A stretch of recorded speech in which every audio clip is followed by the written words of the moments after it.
I'm John Jorgensen, and this is my son Christian Jorgensen. We founded the Sue Jorgensen Library Foundation many years ago to remember my late wife and the mother of my 5 children. Christian is the youngest of those 5, and he has joined us now to celebrate Wyoming Reads, which spun out of the Sue Jorgensen Library Foundation.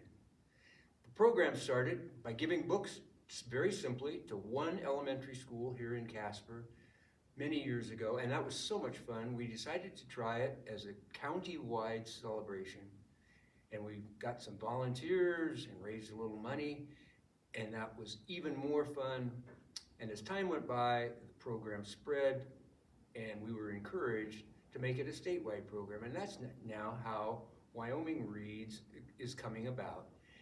It's 25 years ago this year that we started it in Casper, Wyoming, and 18 years since it became a statewide program. Over those years, it has also spread to many cities in the state of Oregon, a few in California, and a couple in Minnesota. And we have been honored, humbled, and delighted to be part of distributing hardback personalized books to over 270,000 first graders just like you. And Christian will tell you about what you're going to see next. We are very excited this year that we're able to offer you a selection of 10 different books that were personally chosen by our board of librarians and teachers just like yours. And we're very confident that among those 10 books, you'll find one that will spark your interest and you will love as a book of your very own. Hello friends, I am Lisa from Natrona County Library, and today I'm here to share with you one of our Wyoming Reads books. Today I have Dragons Are the Worst! Our little goblin friend is going to tell us why. I'll give you an excerpt, but I won't spoil it as to why dragons are the worst. Let's see. There he is. It says, "You know, we goblins have been around for ages. There was a time when our magical misdeeds were taken seriously, even feared. But lately, it seems like everyone is only concerned about one thing: dragons." And that's all I'm going to tell you for now, so if you want to see why dragons are the worst, I recommend choosing Dragons Are the Worst. Hi, my name is Angel and I'm from the Natrona County Library, and I'm here to share one of the Wyoming Reads books with you. This first one I want to show you is called Everything Will Be Okay, and it's written by Anna Dudney and the pictures are by Judy Schachner. The author of this book is the same author who does the Llama Llama books. So have you guys ever had a bad day? Something happens and it might be small, it might make you crabby, or maybe big things have happened, some big sad things have happened. This book is talking about how everything will be okay. Is there jelly on your bread when you wanted cheese instead? There's nothing yummy packed today. Sometimes nothing goes your way. Everything will be okay. Did your brother take your flute so there's nothing left to toot? He doesn't even like to play. Guess you love him anyway, and everything will be okay. Sometimes we have bad days, don't we? Sometimes bad things happen. At times, things seem very bad. You miss your mom. You miss your dad. The rain is cold, the sky is gray, it's getting dark, you've lost your way. Oh no. But eventually, we all make it back. You make it back home. You hold your mommy, hold your dad. Whatever happens, love will stay. Hold the ones you love today. Everything will be okay. So this is a nice book when you just need some comfort, that you've just had something that maybe made you crabby or sad or just feeling not quite yourself. Everything will be okay. Hi, I'm Lorene with the Natrona County Library, and I don't want to read this book. Just kidding, that's the title of the book. And it's written by Max Greenfield, illustrated by Mike Lowry. And if you like funny books, this is the one to choose. So here's one page. Other words are just too big, like infinitesimal. If you can believe it, this word means small. Words like infinitesimal are the exact reason I don't want to read this book. And my other favorite page is this one. Chapter 2. I still don't want to read this book. So if you want something humorous to read, something that will make you laugh, choose I don't want to read this book. Hi, I'm Twyla. So the first one I'm going to give you today is Seth Meyers. I'm not scared, you're scared. Well, there once was a bear who was easily scared. Each night before going to sleep, he would tie a bell to his door that would make a noise if anyone tried to sneak in, because even a bear who's easily scared is a very heavy sleeper.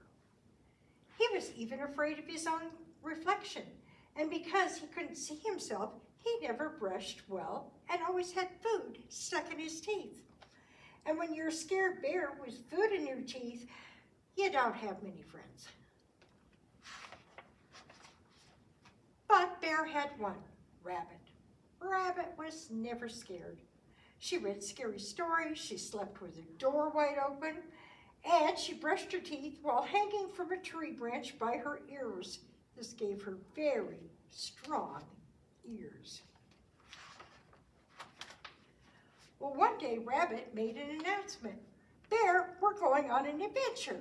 And Bear suggested that instead of going on an adventure, they could read a book about adventures. That way, if anything goes wrong, we can just close the book. Rabbit looked at her friend and asked, Bear, are you scared? And Bear replied, I'm not scared, you're scared. And with that, Bear walked past Rabbit and out the front door. Bear stopped to make sure that he had everything they needed. Do I need a bike helmet? Bear asked. No, said Rabbit. Do I need oven mitts?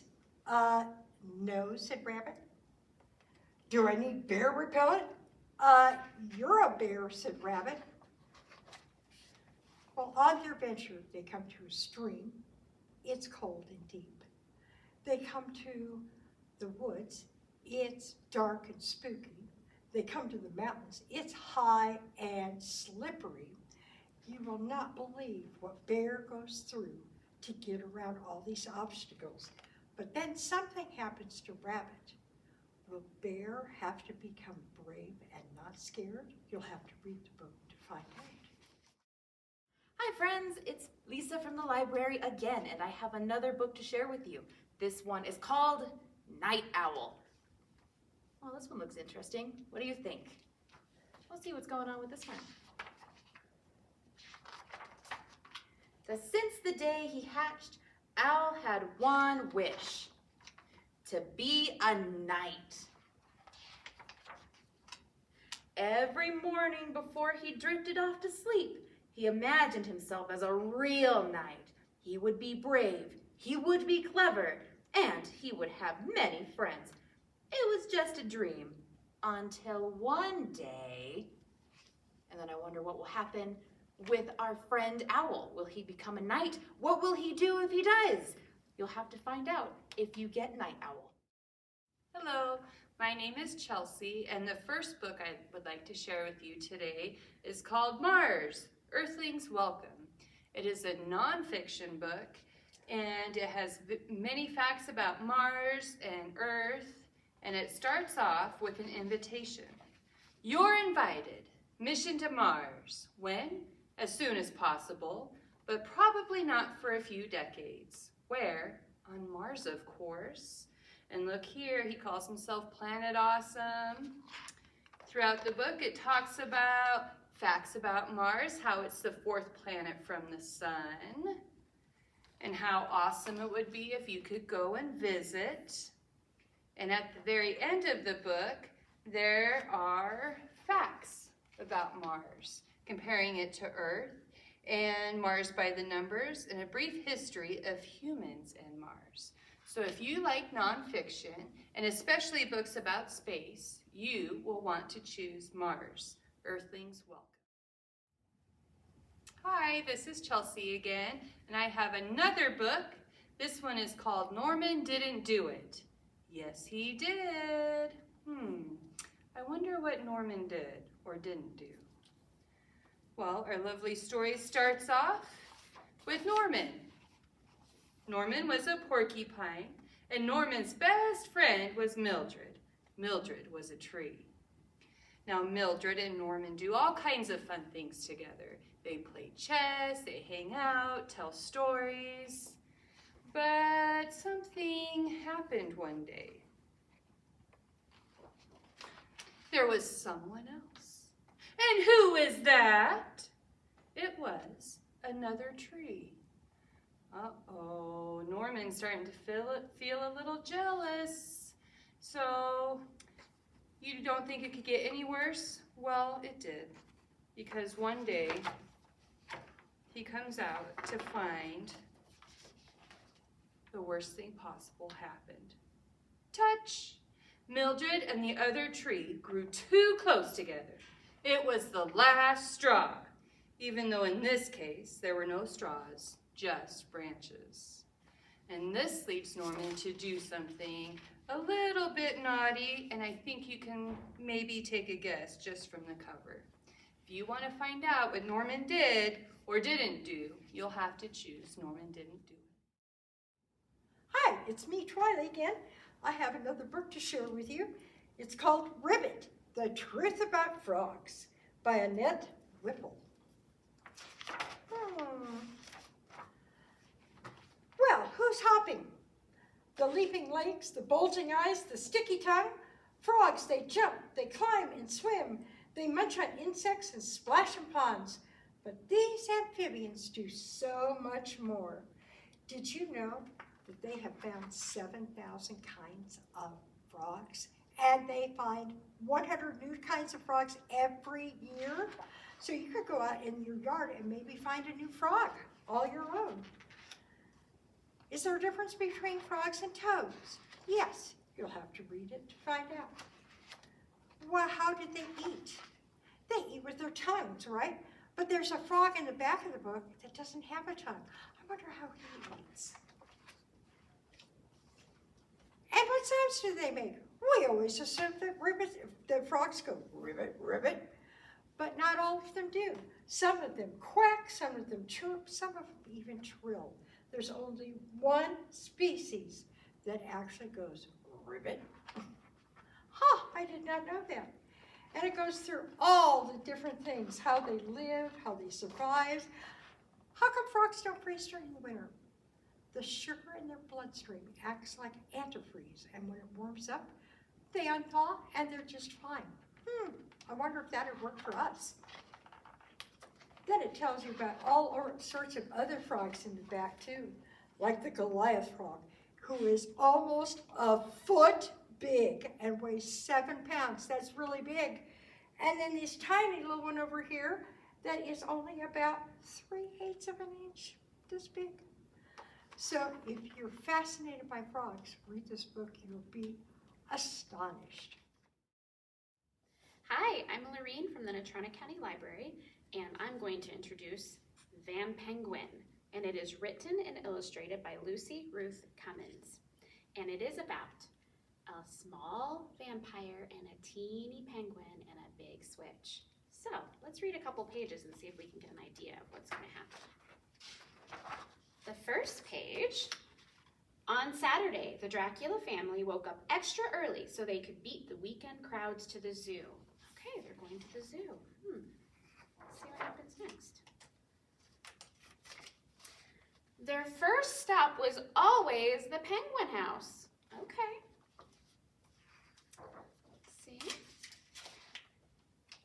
Oh, there were Adelie penguins, African penguins, chin straps, flashy southern rockhoppers, and even a handful of emperor penguins.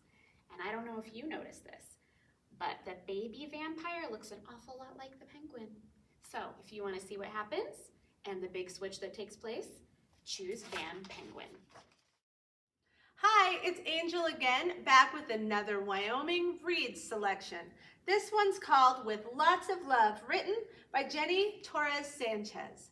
Have any of you ever moved? Maybe to a new neighborhood, a new town, a new school? It can be kind of scary, and you might miss your friends and the things you leave behind. So this story is about a girl who moves far away. She moves to a different country. She moves to the United States, and she misses what she's left behind. Rocio had a new home, but she really missed her other home, the little house where she used to live with Abuela, Tia Rosa, and her cousins.